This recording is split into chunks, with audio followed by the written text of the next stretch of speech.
Some organizations don't arrive loudly. They don't launch products. They don't explain themselves clearly. They exist quietly until one day everyone realizes they've become unavoidable. This is the story of OpenAI.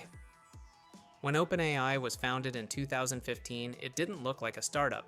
There was no product, no revenue model, no clear roadmap, just a mission. Artificial General Intelligence, AGI, and ensuring it benefits all of humanity. AGI is not a chatbot, it's not automation, it's not an assistant. AGI refers to systems capable of performing most cognitive tasks better than humans. At that level, AI stops being a business topic and becomes a civilizational issue. OpenAI's founding group included Sam Altman, Elon Musk, Greg Brockman, Ilya Sutskever. They didn't come together to chase growth. They shared a concern. If advanced AI is controlled by a few corporations or a single government, the balance of power shifts permanently. So OpenAI was built as a non-profit, focused on research, publicly committed to openness. At the time, this structure was almost unheard of in Silicon Valley. But ideals collide with reality. A GI research is expensive, not millions, billions. Training frontier models requires massive data centers, specialized chips, enormous energy consumption. OpenAI reached a difficult conclusion. Good intentions don't generate compute. Something had to change.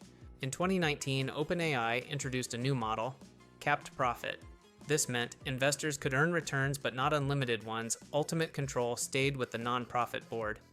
This structure allowed OpenAI to raise capital without fully abandoning its mission, and that's when a major partner entered the picture.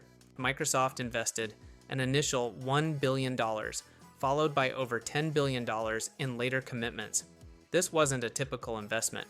Microsoft became OpenAI's exclusive cloud provider, the backbone of its computing infrastructure, the platform integrating OpenAI models into real products.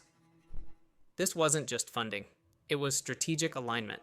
At this point, OpenAI stopped being just a company, because AGI impacts national security, cyber warfare, economic competitiveness, information dominance.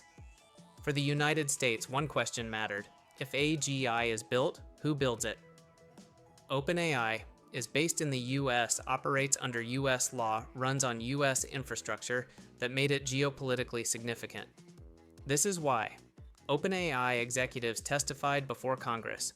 AI regulation discussions often reference OpenAI. The organization became a de facto benchmark.